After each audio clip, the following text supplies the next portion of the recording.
Kaon ka? Makaon ka? Uy, oh. Kain daw siya. Yung mga nagtitinda ng sampagita. Pakainin natin.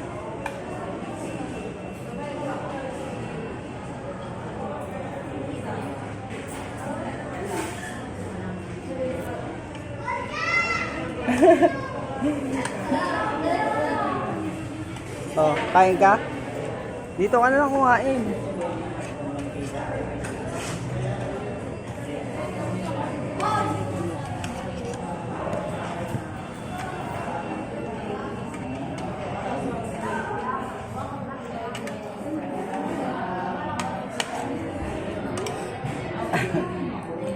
Oh.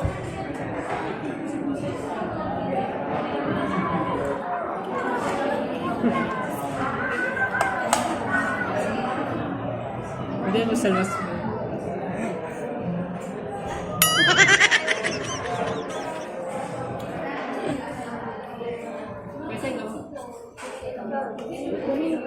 Ano ko na ako paligid?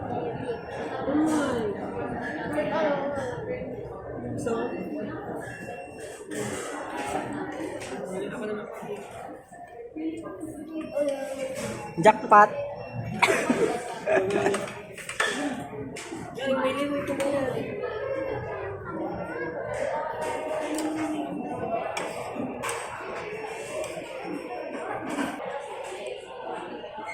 Ayos, ayos. Max. Yeah, boy. Amo. Tira mo na. Yarak. Tapos taga pumasay ka, paligid. Kulang kasi pumasay mo.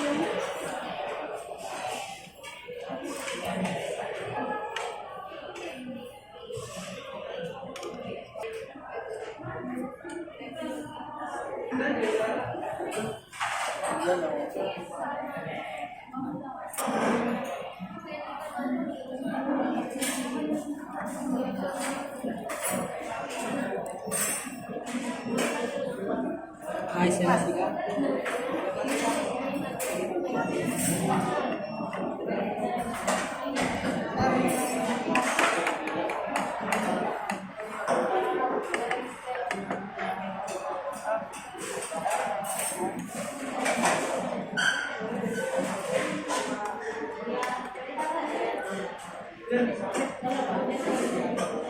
Ayan sa mga tropa mo.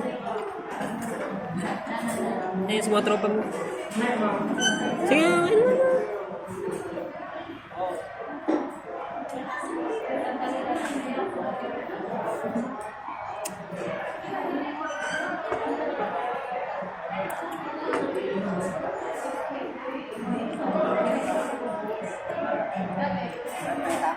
Ha?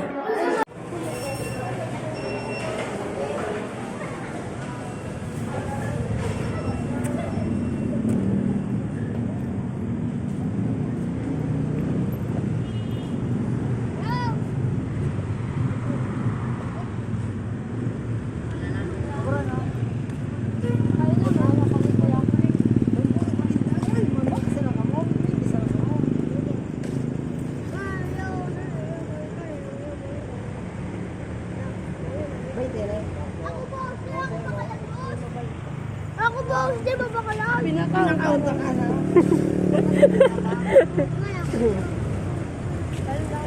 Ano, kota na ka mo? Kota na ka mo? Oy. Baso. Baso.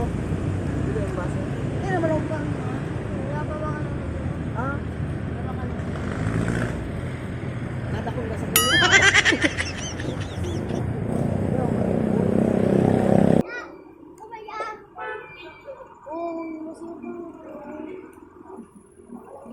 Kota na?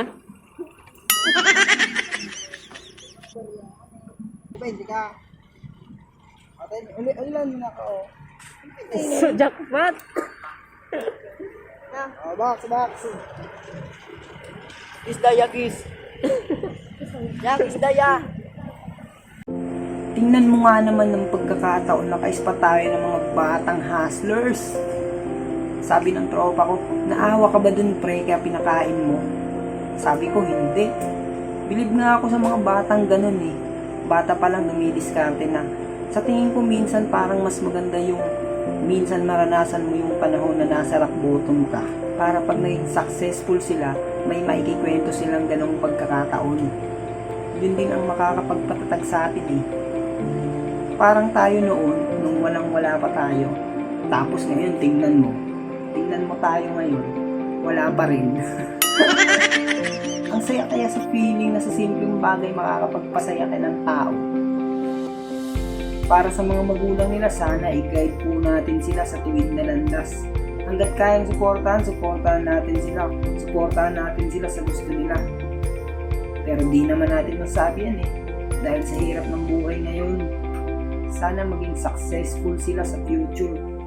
At huwag din natin kalimutan yung mga taong tumutulong sa atin nung walang-wala pa tayo.